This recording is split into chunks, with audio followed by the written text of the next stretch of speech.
Sex is the life force energy that runs through us all. Can you use sexual energy for your spiritual evolution? Or perhaps for emotional healing? Is it even possible? Clinical sexologist Dr. Martha Tara Lee will explore all these and more on Eros Evolution on OMTimes Radio.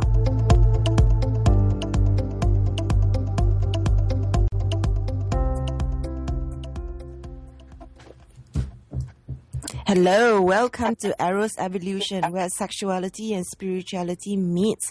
My name is Martha, and I am the host of this show. I am a clinical sexologist, and my practice in Singapore is called Eros Coaching. You can find me on eroscoaching.com.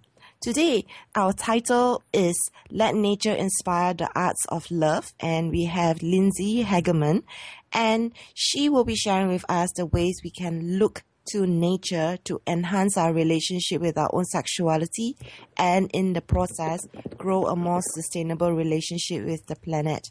She is a lover of the earth and is inspired by the ways that our most beloved ecosystems can help us reclaim the power and pleasure of our sexuality.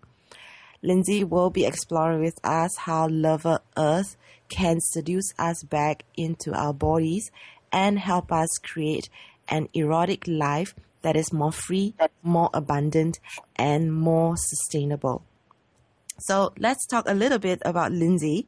She has dedicated her life to creating a culture where we can live freely and love fully as we tend to and care for our only home, this earth. She's the president of Windward, an intentional community 30 years in the making, dedicated to developing the knowledge and skills needed to live well with one another and the earth. She's the co-editor of the upcoming collection, Ecosexuality, where nature inspires the arts of love, and is the co-creator of the annual EcoSex Convergence. She gives workshops and presentations on ecosexuality, community, and land-based living. She studied ecological sciences at Brown University, and her interest is, as you probably can guess from what I've read so far, in building sustainable community. And it has led her to explore what lies in the heart of human connection, sexuality. So with that, let's welcome Lindsay. Well, thank you, Martha. I'm really glad to be here. Thank you for coming on this show. Oh, of course. Thank you for inviting me.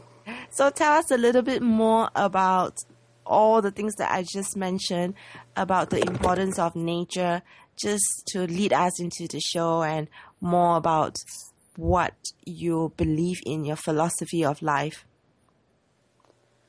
Sure. So I just want to preempt here that I am losing you on some of the questions. That our connection is cutting out, so I hope we'll still be able to maintain connection here. What I heard was a little bit about my philosophy on life. So I guess I'll answer that question. So I identify as an ecosexual, and I live closely with the land with a small group of people here in Washington State in the Pacific Northwest.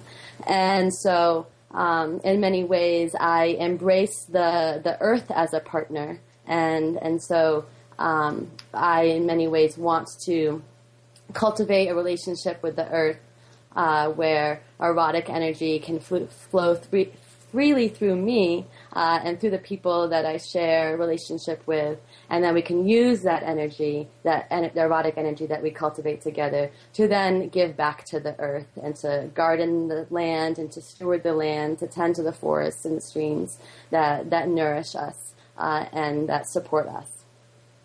That sounds really wonderful. That's really great. Hello? Oh no. Yeah, I was just saying that's really great.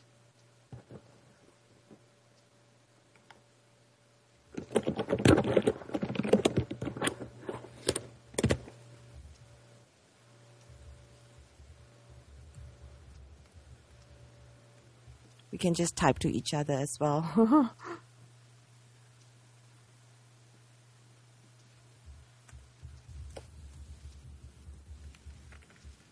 So can you tell us a little bit more about how nature inspires and enhances our erotic lives?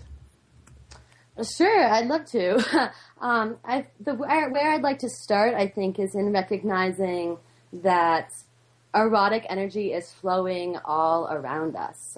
Eros, at least how I like to think about it, is the desire to create. It's the motivating energy for all life. And it moves through us and it moves through all life on Earth. And so when we can tap into this flow of energy and let this energy move freely through us, we, at least I know I, begin to feel much more vibrant and much more alive and much more sexy, more potent, more powerful. And so tapping into this erotic energy that moves through all of life, I think, and is a really empowering step for us to take. One way something that I've certainly observed in my experiences in nature is that nature is really shameless about sex. And plants flaunt their genitals all the time. Sex is happening all around us. It's spring over here in the Pacific Northwest, and the plants are being pollinated by the bees, and the trees are all, the pollen is floating around, being pollinated by the winds. And so sex is really everywhere. Sex is celebrated, and a diversity of sexual expressions is celebrated and is accepted. And so if we can learn to accept and celebrate our own sexuality, our own bodies, the erotic energy that moves through us, then I really believe that we'll be in a better position to be able to ask for what we want in our erotic lives and our sexual lives, and also be in a better position to be able to receive that which we're asking for. In many ways, our modern culture shames sexuality, and a lot of people feel guilt and shame around their bodies, around their body type, around their desire. And so if we're able to model how we feel and how we celebrate sexuality in the ways that off of nature, and to be inspired by how shameless nature is about sexual energy, and it's just all out there all the time, I think that we'll be able to feel a lot more pleasure and abundance in our lives. Mm. So now I really begin to understand what you mean by nature inspiring and enhancing our erotic lives. I can hear this lusciousness in your voice. You know, it's very much like, even as you speak, it's like your voice is making love with the audience.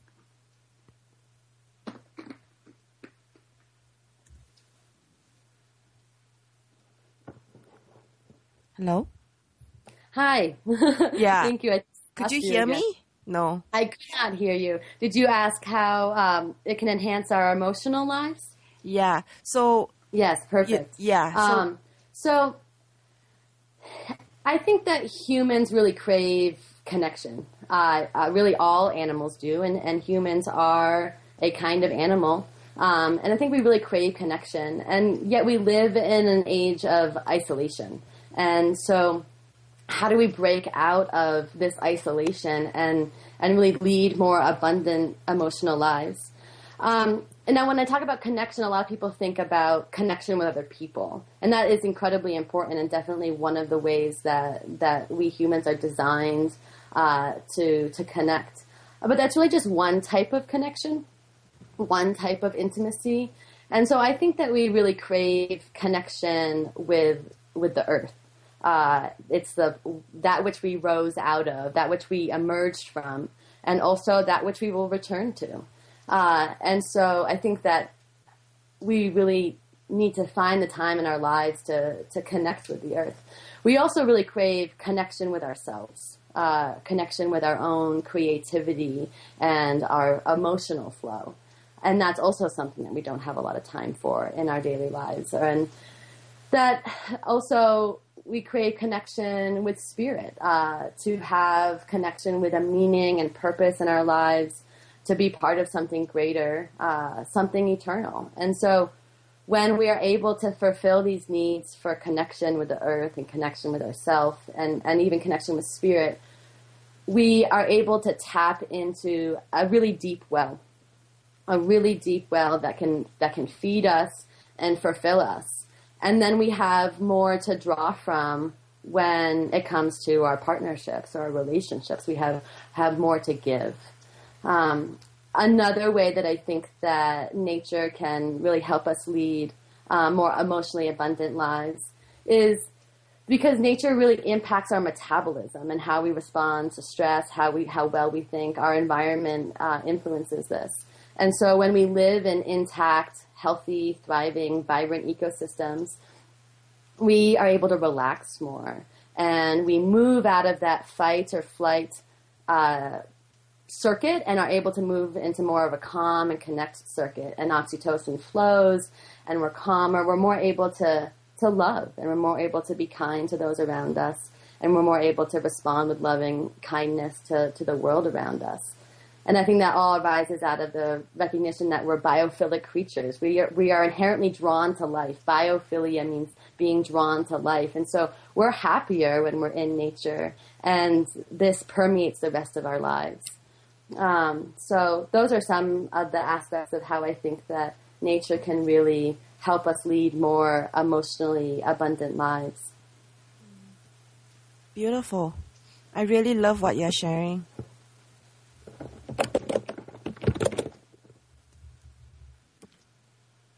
Can you hear me? Oh no. Yeah. So we're going to have a short break coming up, and I'm going to try to fix it by changing laptops.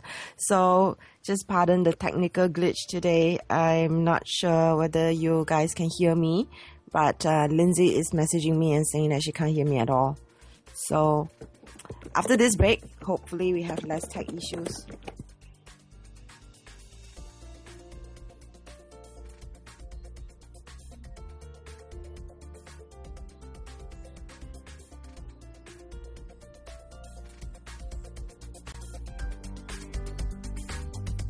Feed your soul with waves of consciousness on OMTimes Radio.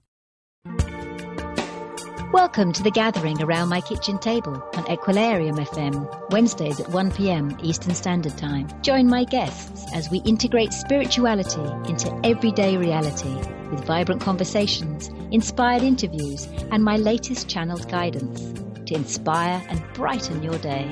I'm Claire Johnson, and together we'll be raising vibrations across the nations. Hi, this is Sylvia Henderson, intuitive life coach and energy healer. Are you ready to elevate and rise way above your normal? Be sure to listen to my show, Intuitive Transformations, on OMTimes Radio, Sunday evenings at 9 p.m. Eastern. Get the inspiration you need to transform your life. Host your show on IOM-FM, the radio network of OMTimes Media, one of the more recognized brand names in the conscious community, and is backed by the extensive marketing reach of OMTimes. Hosting a show on IOM-FM immediately connects you with our extensive dedicated community. OMTimes Magazine is one of the leading online content providers of positivity, wellness, and personal empowerment, a philanthropic organization. Their net proceeds are funneled to support worldwide charity initiatives via Humanity Healing International. Through their commitment to creating community and providing conscious content, they aspire to uplift humanity on a global scale. OMTimes, co-creating a more conscious lifestyle. The best of the holistic, spiritual, and conscious world. OMTimes Radio. IOM-FM.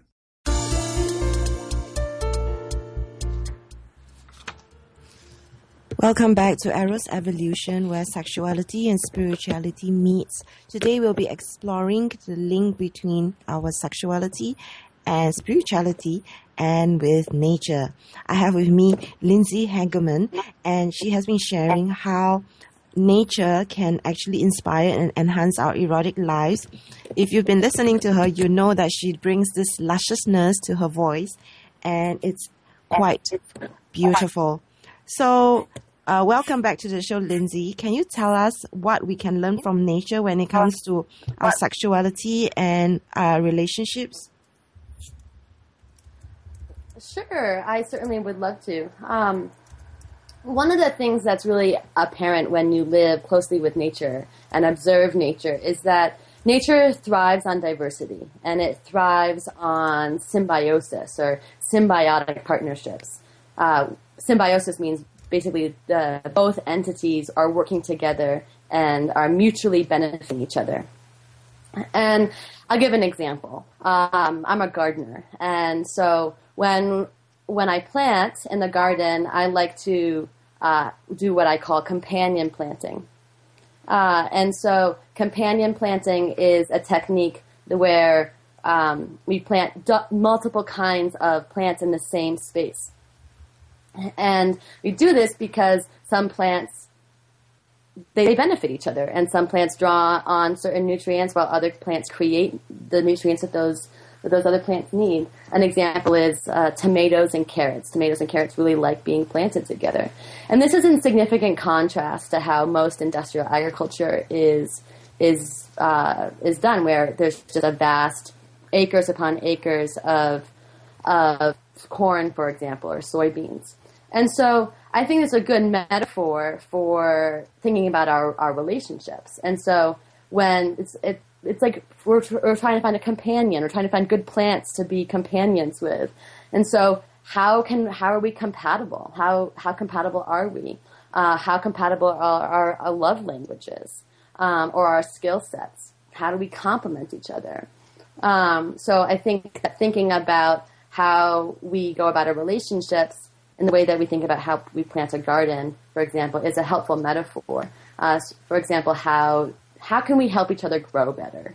And so in many ways, nature can inspire us towards interdependent partnerships where we're giving and we're taking, we're receiving and giving in an interdependent relationship. Another way that I think that we can learn from nature when it comes to our sexuality and relationships is in the area of spontaneity. That nature really seizes the day, and there is certainly a regularity and a patterning to the cycles and seasons of nature. For example, the sun rises in the morning and sets in the evening. And summer follows spring. But at the same time, there's really...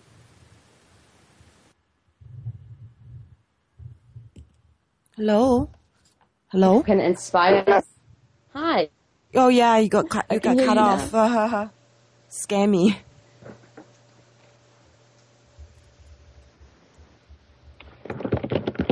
Yeah, so please continue.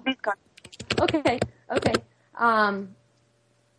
I was talking about spontaneity and how, in many ways, in our intimate partnerships, sometimes we can get stuck in a rut, or we can get stuck in a pattern.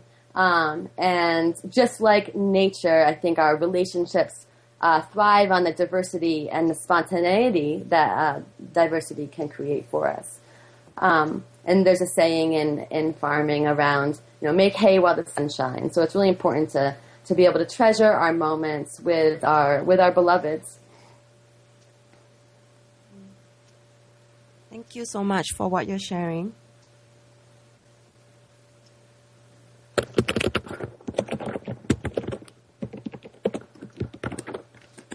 So, what do you see are also other connections that we can have between sexuality and ecology? Is it what you've been mentioning? Compatibility and spontaneity. Sure. Well, similar to what I've been saying, that there's the connections between diversity and interdependence. Another connection between sexuality and ecology is that they both involve energetic flow. That sexuality certainly is the flow of energy within oneself and between oneself and the partner. And ecology is also a flow of energy. Ecology is the study of ecosystems, a study of life and how the plants and the animals all interact in an ecosystem together. And so in many ways that's very similar. That's a study of the flow of energy and how energy moves through an ecosystem. So I think that one of the ways that I would enjoy talking about now is how actually the sexuality and ecology are connected in the context of our current, many of the challenges that we're facing today. And that many of us live in the predominant culture, which is a consumer-based culture, where we mostly buy the things that we need. And we're inundated with all sorts of advertisements about what it is that we should buy and why it is that we should buy it.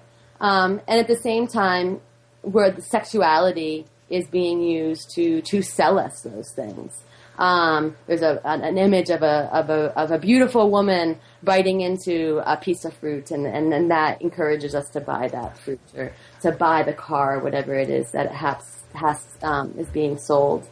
And so our sexuality is in many ways being taken away from us through this shame and the guilt. We're being told to subdue it, and but then it's being sold back to us, and we're being encouraged through sexuality to buy these consumer items.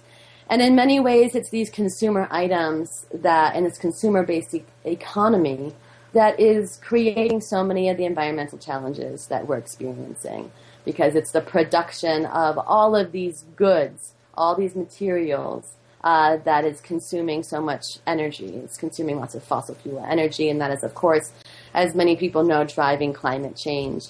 And then, of course, we have to go to the store and buy the materials, buy the goods, and that is also using fossil fuels.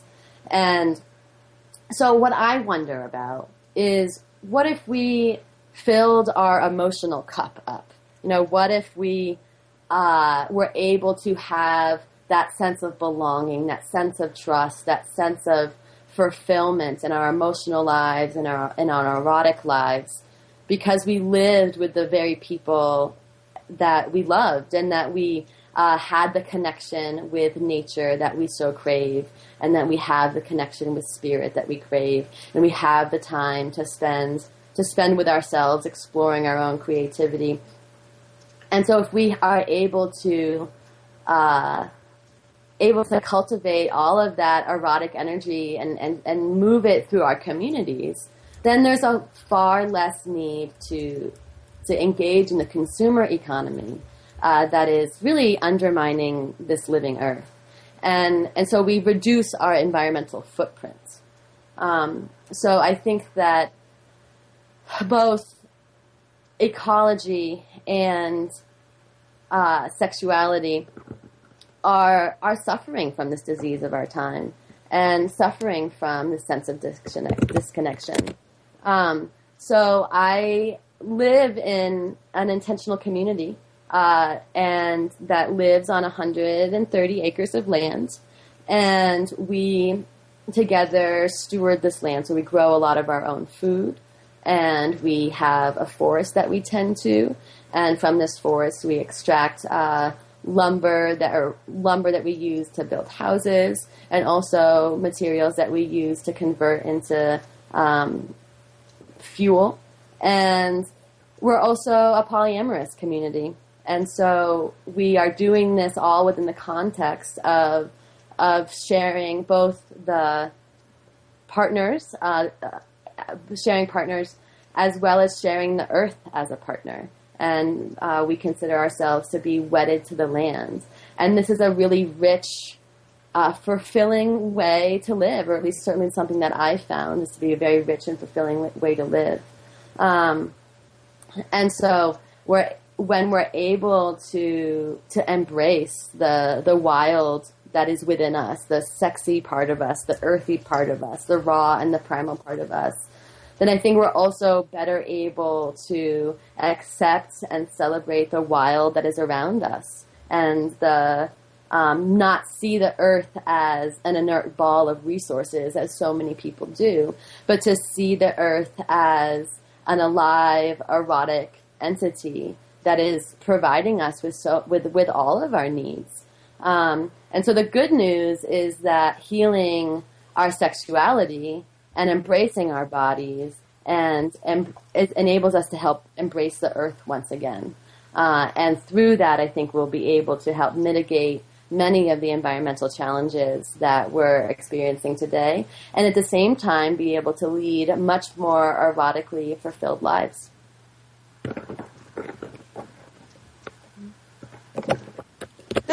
That's certainly a very different way of living life. So perhaps for listeners out there who is trying to understand your community, could you tell us a little bit more about polyamory and how it works?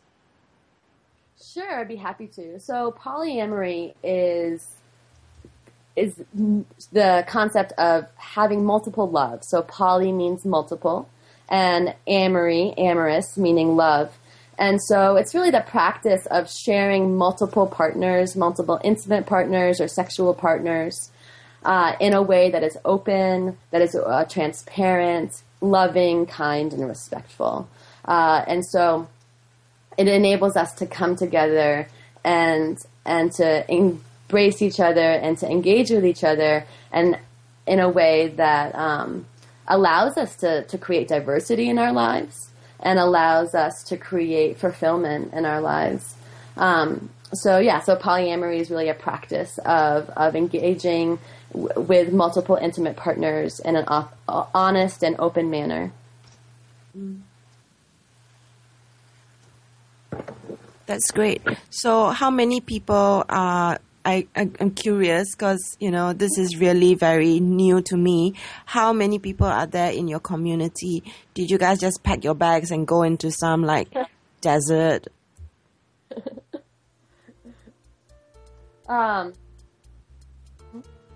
Yeah, we'll talk more about this after the break. Yeah. Great.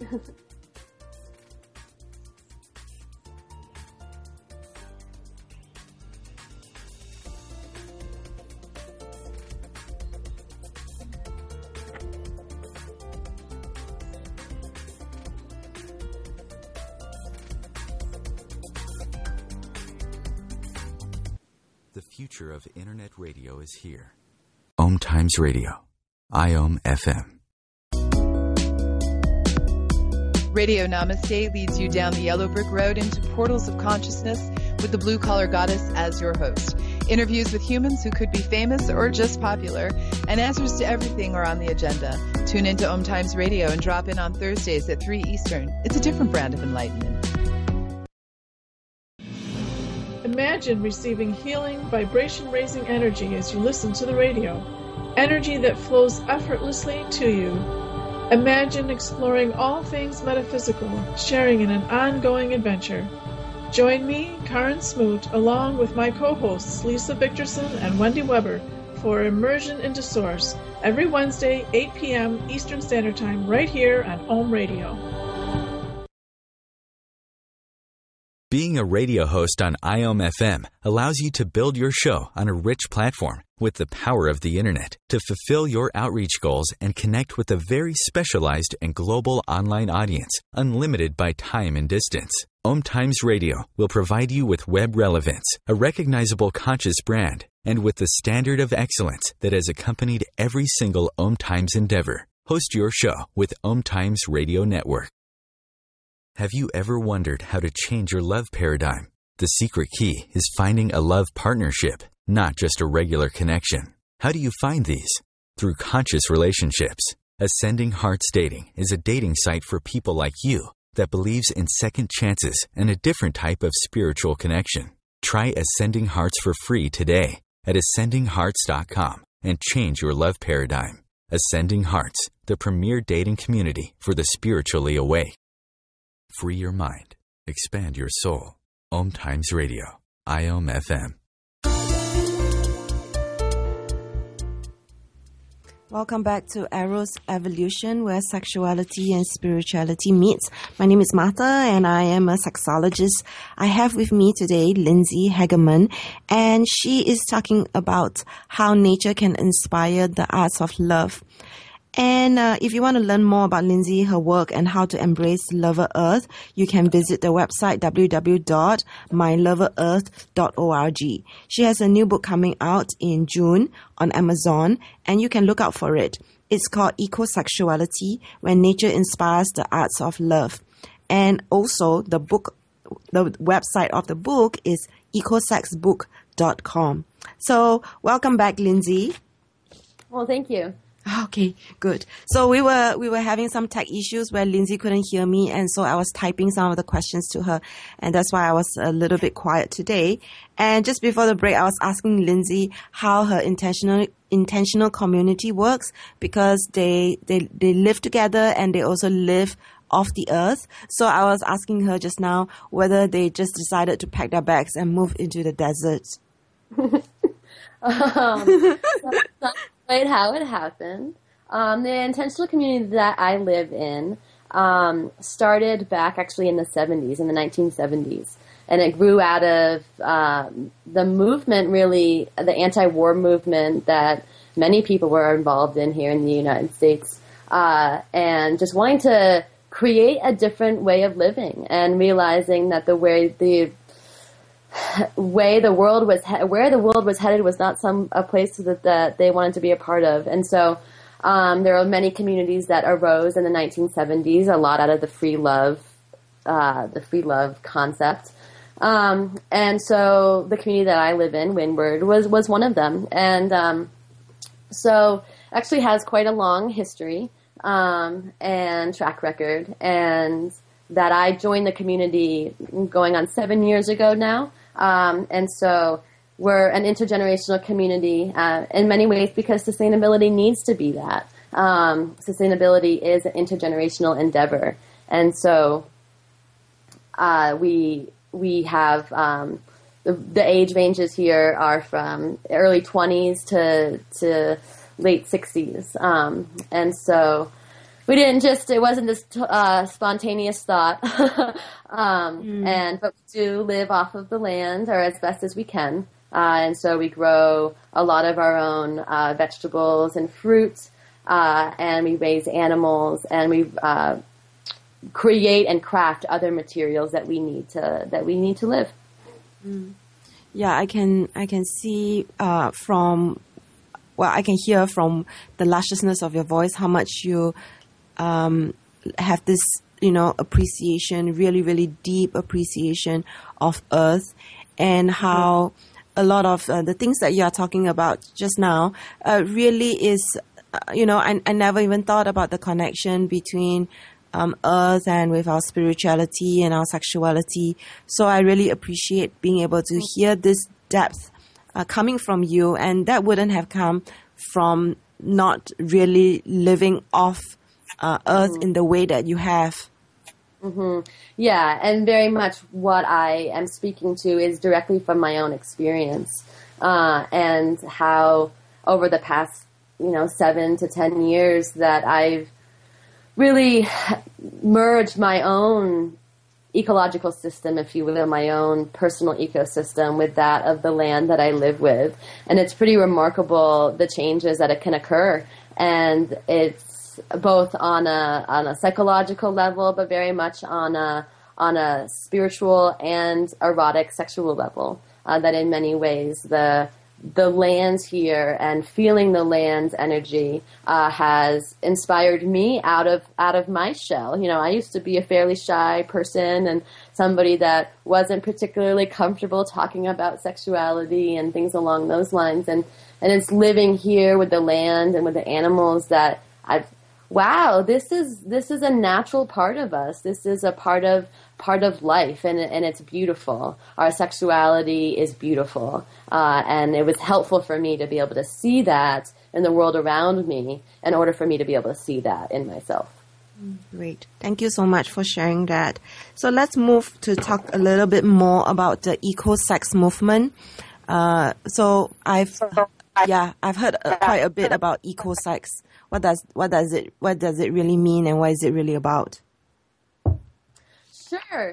Well, it does mean a lot of different things to a lot of different people, so I don't really want to give a definitive definition of it, but I can say that it's a movement. How I like to describe it is a movement of movements that integrates sex positivity and the values of sex positivity with environmentalism and the values that come along with environmentalism, and also integrates that with earth-based spirituality and to create a holistic vision for social change, for how is it that we live with each other and live with this earth. And so in many ways, it's a movement to create a love-based, sustainable culture. So really, again, merging the environmental movement and the sex-positive movement. And the way that this shift is being encouraged is really by embracing what I like to call a new mythology, and the mythology of love Earth. And many thousand years ago, when the goddess cultures were really prevalent on the Earth, people celebrated and really revered Mother Earth or Mother Goddess. And then over the last couple thousand years, that's really transitioned to worshiping and revering a Father God. And I think that that's a significant piece of how the separation has come between earth and spirit, and the body and the spirit, and in many ways the shaming and the guilt that arises, that many people carry around sexuality. So what I think we need to really shift towards is thinking and embracing the earth as lover earth. And so that's what many people in this ecosex movement are calling the clarion call of the ecosex movement, to embrace the earth as a lover. So for people who live in urban societies like myself, very much in the city, what can we do if we miss that connection with earth, and what could we do to be more part of this ecosex movement?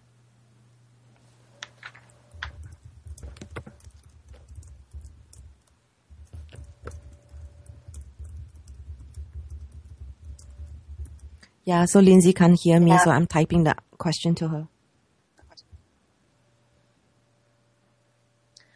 What can we do to be more part of the ecosex movement, particularly people that live in urban areas? Great question. Actually, a lot of the ecosex movement is burgeoning in urban areas. Two of the primary movers and shakers and really inspirers of the ecosex movement, Annie Sprinkle and Beth Stevens, who are based in California, they do a lot of performance art activism. So what they're doing is they're bringing their performance art into the streets and into the urban areas, so that people can begin. They're performing ecosexual weddings. So in that process, they're declaring their love for each other as two women, which of course is an edge for some people. But they're saying, we love each other and we love the moon, and they marry the moon. And so, and they recognize the moon as a partner, or the sun as a partner, or the soil as a partner. And so this kind of performance art activism is really a way to engage people in raising awareness around the global environmental challenges, and they're doing so in a really fun and sexy and seductive way. And so that's certainly a way that people can engage in the ecosex movement, is by bringing this kind of art activism into the streets to raise awareness in a non-traditional way. It's a way of protesting what's happening, but not with the picket sign. It's saying, hey, come join us, come be part of this really fun movement where we can embrace each other and embrace the earth at the same time. It's about creating abundance as opposed to creating scarcity. Yeah. Great. So for instance, for myself, every year now, for the last 3 years, I do run a little ecosex campaign myself. My approach is a little bit different, but I talk a little bit more about sustainability of the environment, as well as the link with the kind of products that we are putting into our bodies, and how we can make much more conscious decisions with what we buy. So how do you think ecosexuality relates with other kinds of social change movements? Sure. I lost you there, but I'm going to cut in and answer that question because I heard the first part of it. That ecosexuality really draws on a diversity of different social movements and weaves various aspects of social movements together into a cohesive whole. For example, ecosexuality draws on sacred sexuality, where sexuality is seen as a connection with the divine.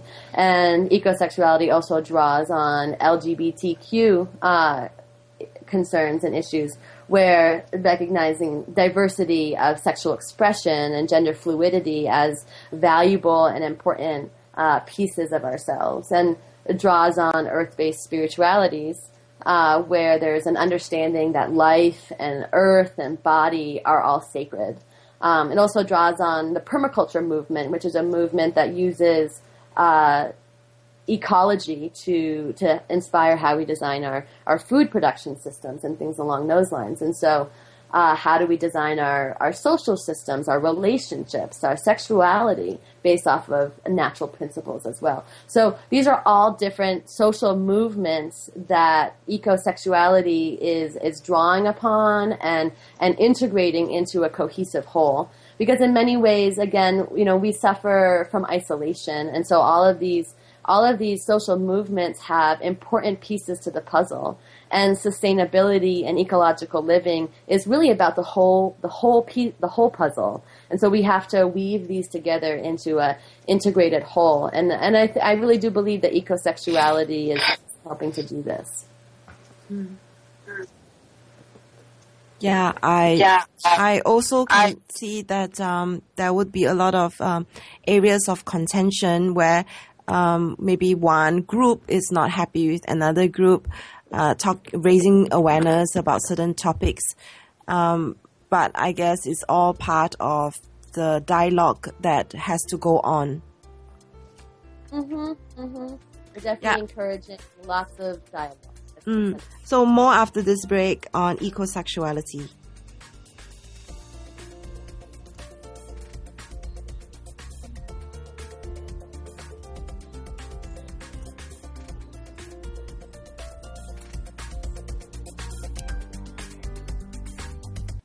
The cutting edge of conscious radio. OMTimes Radio. IOM FM. The truth is, you can't change the world if you're broke. I know. I've tried. Isn't it time you turned your life's calling into a profitable, freedom-based business? I'm Michelle Barr. Join me every Thursday at 2 p.m. Eastern for Sacred Success. What if living didn't have to be so serious? What if you could move beyond your problems with greater confidence and ease than you've ever imagined?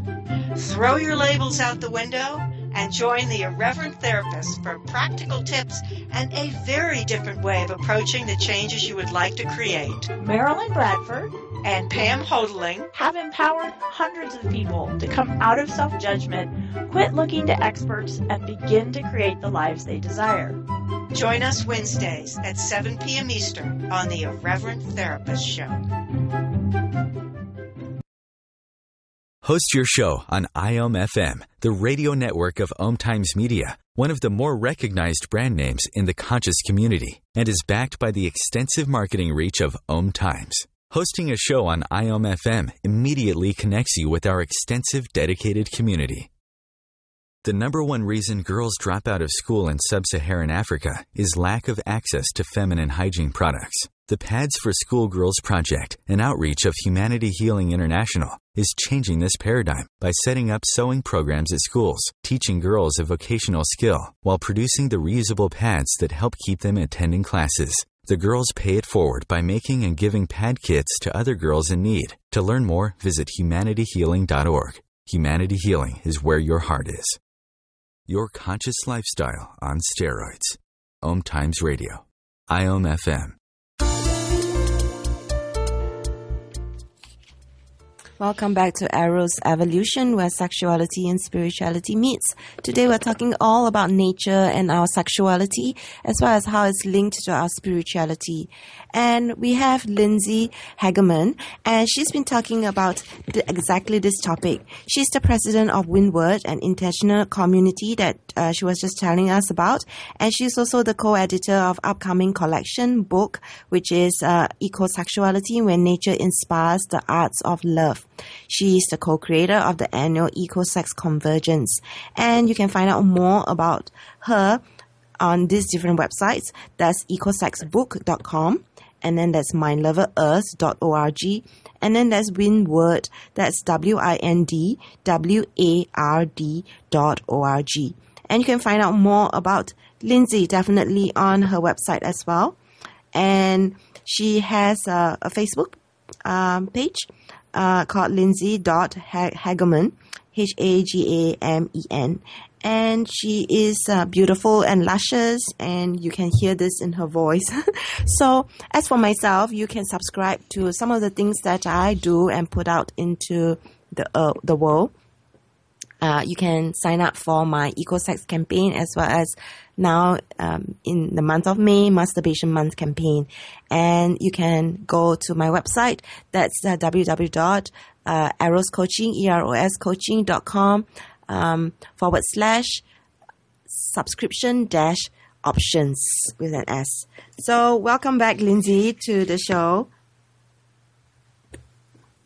So I was just saying before the break that ecosexuality is something that is very much what people are still coming to terms with. So can you tell us more about how ecosexuality can be relevant for people today?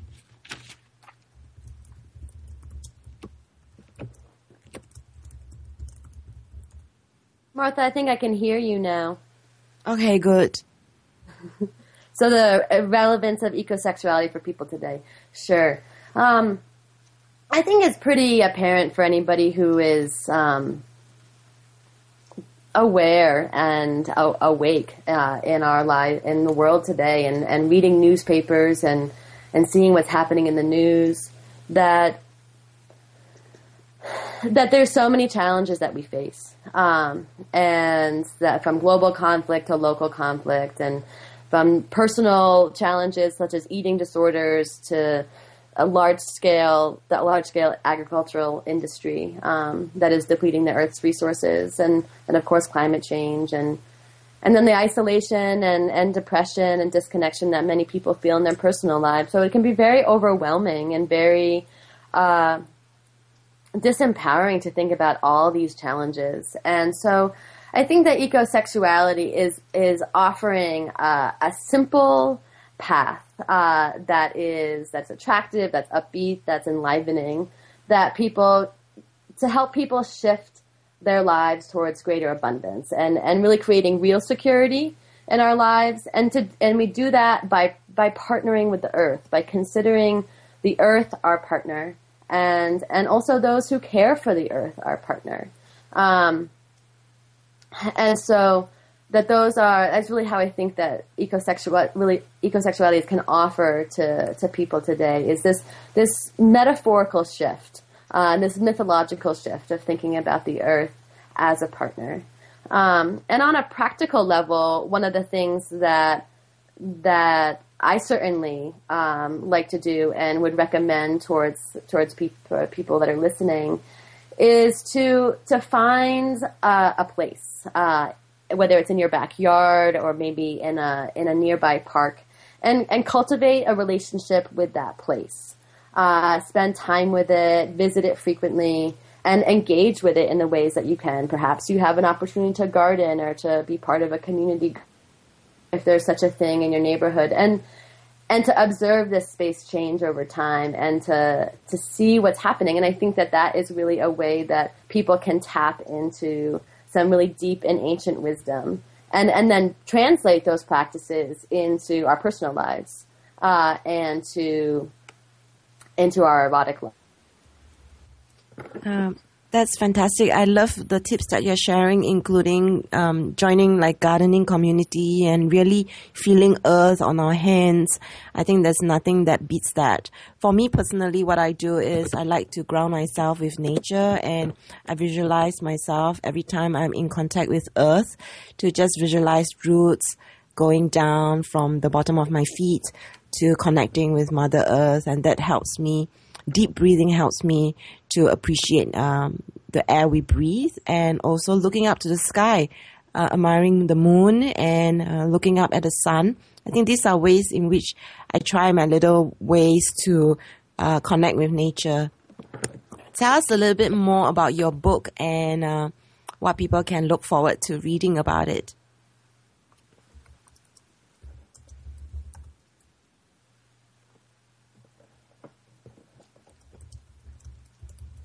Okay, I can talk a little bit about the book now. So we are putting out a collection called Ecosexuality, When Nature Inspires the Arts of Love, and co-edited by myself and Serena Anderlini D'Onofrio. And we have put together an incredible collection of over 30 contributions from leaders in the ecosex movement. And each person really describes and brings to life their own aspect of ecosexuality. And so some people describe erotic relationships with plants. Some people talk about their intentional community, something that we've talked a little bit about today, and how living together with people on land or with land can really foster using sexuality and erotic energy as a renewable resource.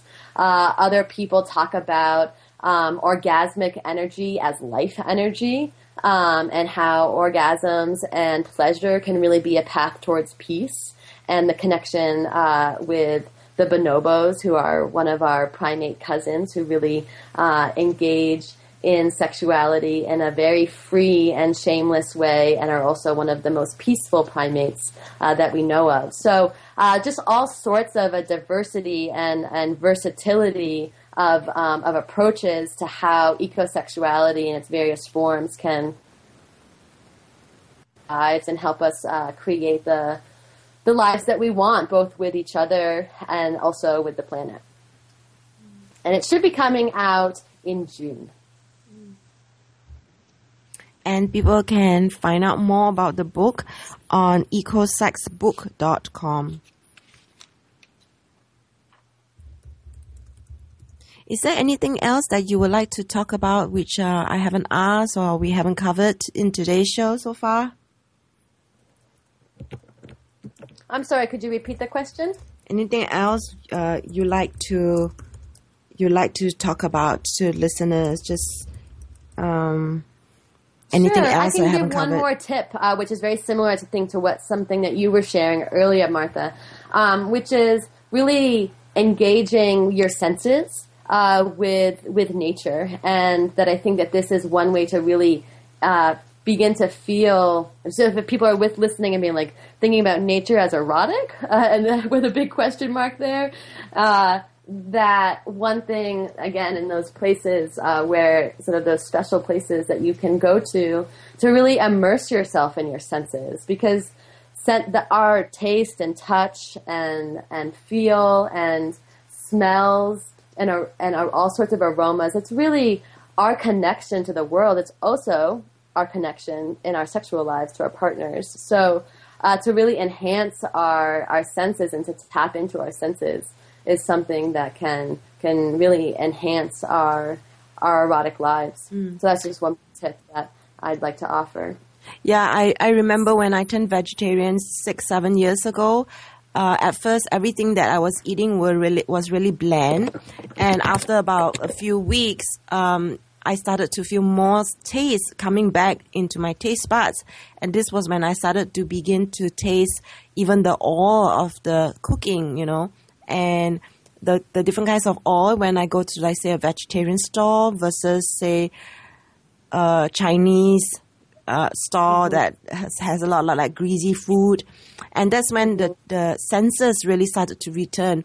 So I guess what I'm trying to say is I think for a lot of us, we are just so inundated with a lot of chemicals and a lot of spices, and sometimes we don't feel and sense anymore.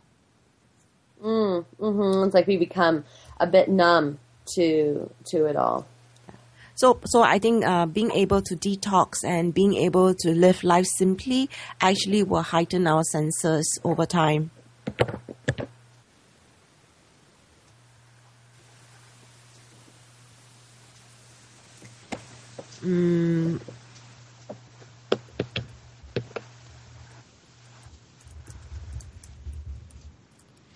Can you share with us a little bit about how you got into ecology as an interest? Because this is not something that most people go into.